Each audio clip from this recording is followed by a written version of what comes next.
sing kanggo screenshot join mbek cah-cah lho. Nek balik proses satu sing arek-arek nambah PowerPoint ini kalau kan kok gini ya. Bagi teman-teman, izinkanlah kami menyampaikan hasil diskusi kami tugas makalah, yaitu tugas kelompok. Kami berkelompok 2. Di sini ada 2 orang. Yang pertama ada Ajelina Putri Dono sama saya sendiri, Artini Radika Kas, plus moderator dan pemateri pertama. Baik, saya akan langsung saja ke materi pertama. Yang pertama itu pengertian kehamilan ektopik. Kehamilan ektopik merupakan kehamilan yang terjadi di luar rahim pada kehamilan normal. Telur yang rendah yang sudah dibuah akan melalui saluran vulva fallopi yang menghubungkan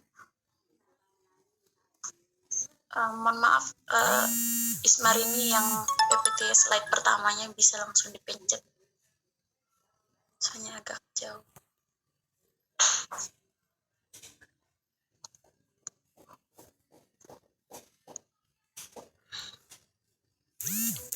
Yang menghubungkan induk telur dengan rahim menuju ke rahim. Telur tersebut akan melekat pada rahim dan melalui tumbuh menjadi janin. Sedangkan pada kehamilan ektopik, telur yang sudah dibuai akan menempel dan tumbuh di tempat yang tidak semestinya. Kondisi ini paling sering terjadi di daerah saluran telur hingga presentasi terjadinya menyentuh angka 98%.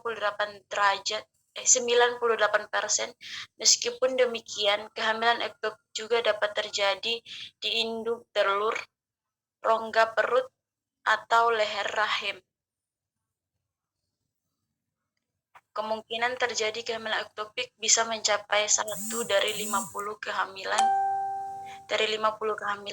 Hal yang menyebabkan besarnya kematian ibu akibat kehamilan ektopik adalah kurangnya deteksi dini dan pengobatan setelah diketahui mengalami kehamilan ektopik tersebut. Lanjut, yang kedua, penyebab kehamilan ektopik. Kehamilan di luar rahim dapat disebabkan oleh berbagai macam faktor, seperti 1. Riwayat kehamilan ektopik sebelumnya. Angka kekambuhan bisa mencapai 15% setelah kehamilan ektopik 1 dan meningkat sebanyak 30% setelah kehamilan ektopik kedua. 2. Masih menggunakan alat kontrasepsi spiral dan pil progesteron saat hamil.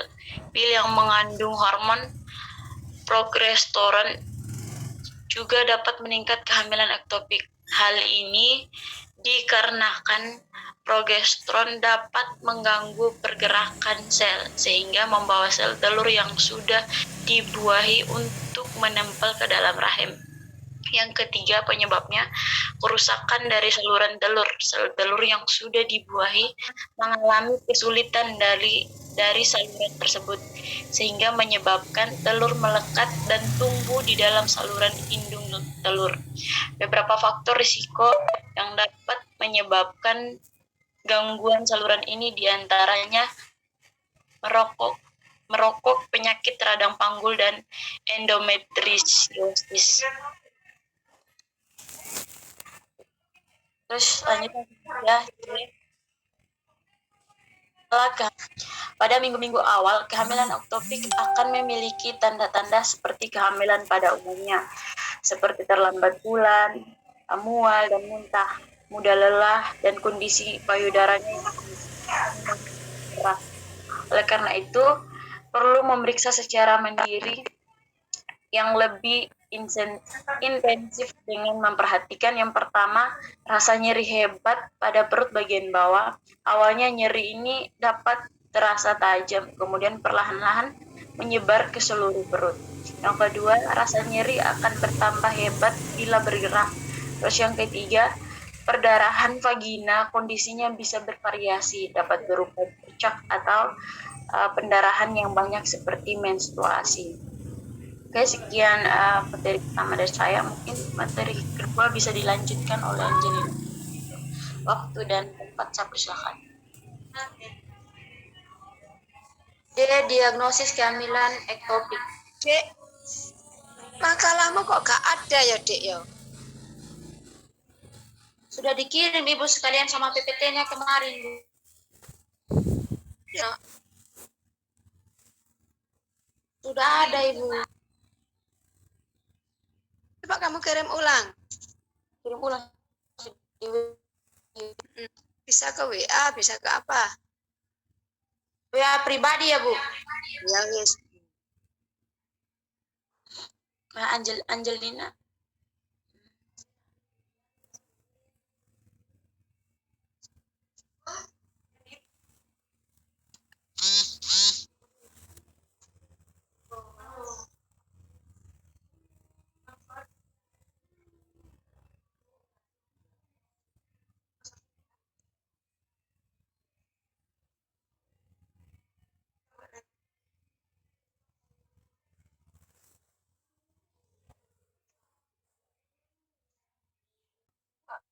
Jadi baik.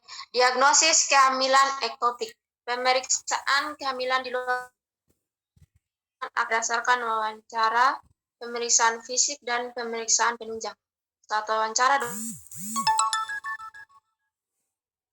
dokter akan menanyakan hal-hal seperti misalkan dari riwayat menstruasi, riwayat kehamilan dan penggunaan alat KB, riwayat penyakit dan operasi sebelumnya, riwayat alergi, riwayat penyakit keluarga, serta informasi penting lainnya. Pada saat pemeriksaan fisik, dokter akan melakukan pemeriksaan secara lengkap, termasuk pemeriksaan tekanan darah, nadi suhu, pernapasan perut, dan panggul, serta pemeriksaan vagina. Pemeriksaan panggul ini dilakukan untuk menginformasi ukuran rahim dalam masa kehamilan dan merasakan kondisi permukaan perut. Lanjut. Sementara itu, pemeriksaan penunjang dapat dilakukan dengan cara yang pertama pemeriksaan air seni. Tahap ini dilakukan untuk mengetahui kondisi kehamilan. Yang kedua pemeriksaan darah setiap 2 hari sekali. Hal ini dilakukan untuk mengecek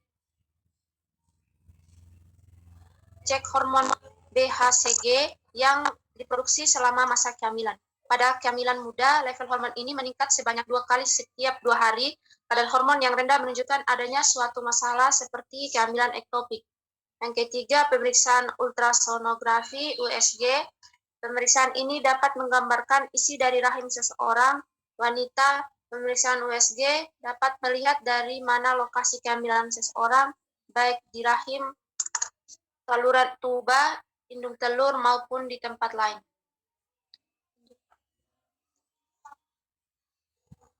Komplikasi. Bentuk komplikasi kehamilan ektopik yang sering terjadi adalah pendarahan pada rongga, wajah pucat, syok, bahkan kematian jika tidak ditangani dengan segera. Pengobatan kehamilan ektopik. Penanganan kehamilan ektopik dilakukan dengan operasi karena kehamilan ektopik dapat mengancam nyawa, maka deteksi dini dan keputusan anak mengakhiri kehamilan disesuai dengan prosedur yang dilaksanakan oleh pihak rumah sakit. Mengakhiri kehamilan dapat dilakukan melalui satu obat-obatan dapat diberikan apabila kehamilan ektopik diketahui sejak dini. Obat yang digunakan adalah obat anti kanker. Yang kedua, operasi. Untuk kehamilan yang sudah berusia lebih dari beberapa minggu, operasi adalah tindakan yang lebih aman dan memiliki angka keberhasilan lebih besar daripada obat-obatan. Apabila kemungkinan akan dilakukan operasi pembedahan ke dalam bagian dalam rongga perut dan panggul.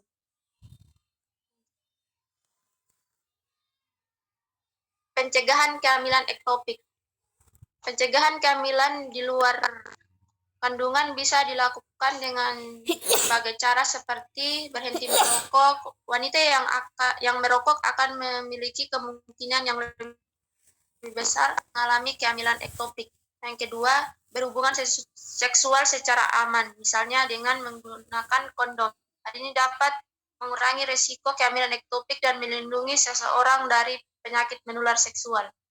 Dan yang ketiga, deteksi dini dengan memeriksakan diri ke dokter. Risiko kehamilan ektopik memang tidak bisa dihindari 100%, namun dapat mengurangi komplikasi dengan melakukan deteksi dini. Jika memiliki riwayat kehamilan ektopik sebelumnya, maka kerjasama dengan dokter sebaiknya ditingkatkan untuk mencegah komplikasi terjadi. Sudah. Jadi baik, terima kasih Putri Dondo, terima kasih juga teman-teman dan Ibu. Pertanyaan yang pertama, bagaimana cara mencegah dan menanggulangi apabila sel telur yang sudah dibuahi itu menempel di tempat yang tidak semestinya, contohnya di luar rahim ya. Terus pertanyaan yang kedua, apa yang menyebabkan sel telur itu yang sudah dibuahi tumbuh di luar rahim atau selain di dinding rahim? Maaf Ibu, di sini saya akan langsung menjawab saja pertanyaan dari Prabu Priska. Yang pertama itu bagaimana cara mencegah ya? Iya. Jadi CPT-nya sudah menjelaskan langsung satu secara detail bahwa itu yang pertama, coba bisa lihat slide yang keempat.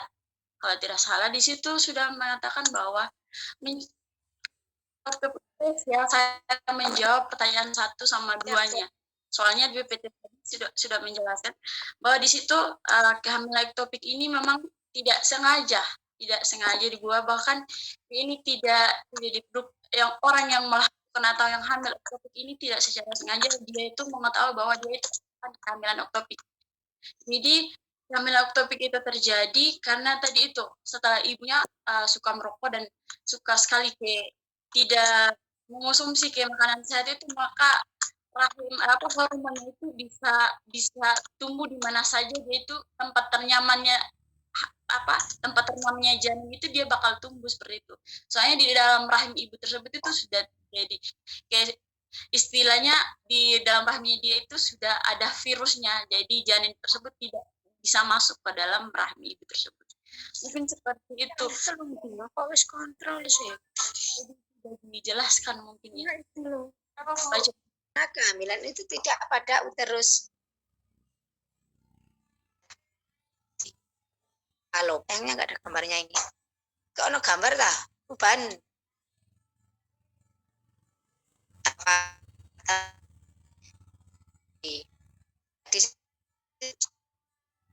Namanya nama makin besar.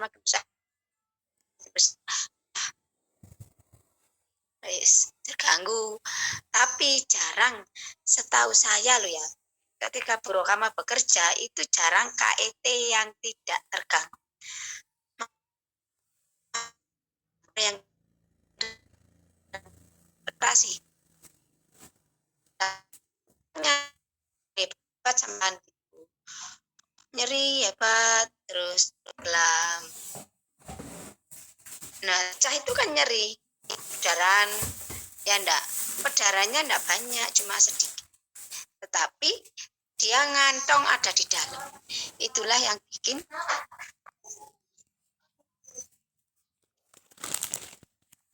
apa, yang bikin nyeri itu ya. Nah, ini saya lihat di makalahmu. Di makalahmu itu tidak ada sama sekali daftar pustakanya.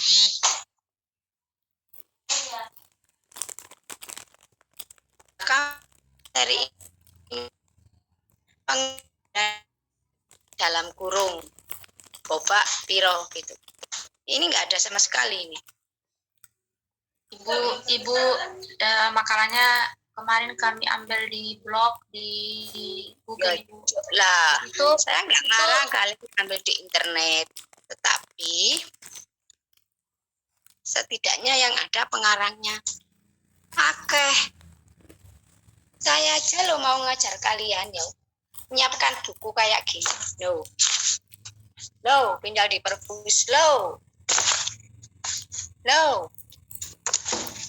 Setidaknya orang bicara itu punya dasar. Nah, suatu saat kamu dinas di desa, terus melakukan tindakan.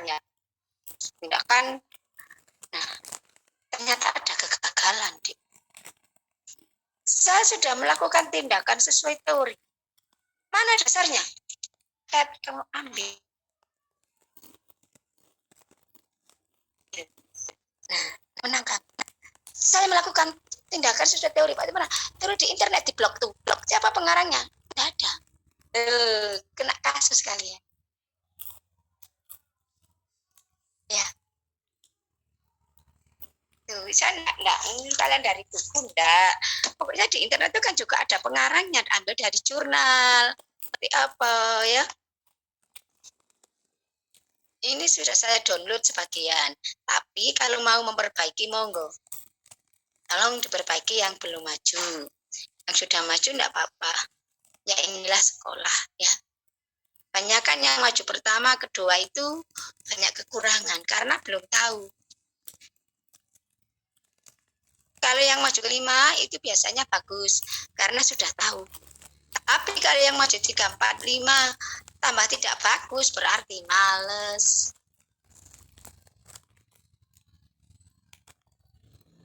Ya. Nanti tugas-tugas ini kalian kan bisa minta per teman ya toh. Bisa kamu jadikan referensi.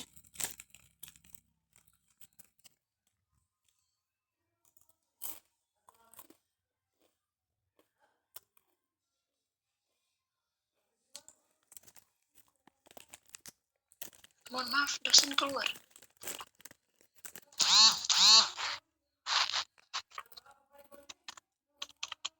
Tidak, teman. Iya. Ibu masih ada.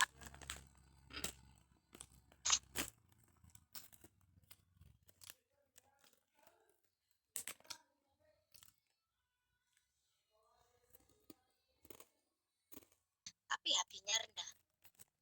Jadi pedala itu ada di dalam tubuh, tidak keluar. Itu yang bikin sakit.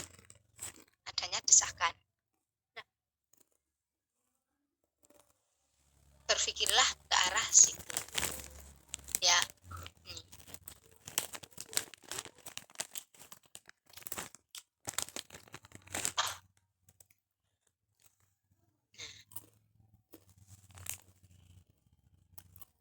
Sudah, lanjut ayo.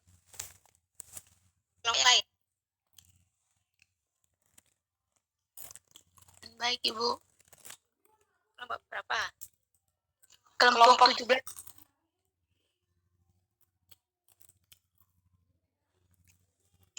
Kelompok 3, Ibu. PJ-nya siapa, Dek, namanya? Saya, Bu, nama Rambu Friska.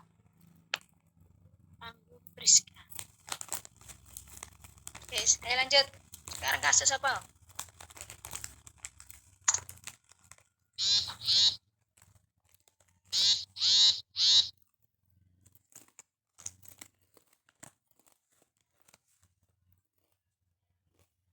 Persalinan seringkali mengakibatkan perlukaan jalan lahir,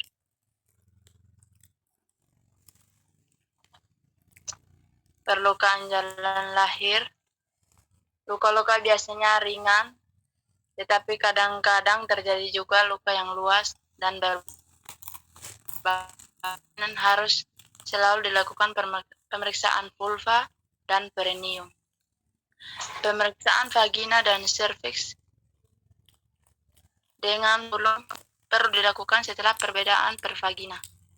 Sebagai akibat persalinan, terutama pada seorang primipara, bisa ditimbul luka pada vulva di sekitar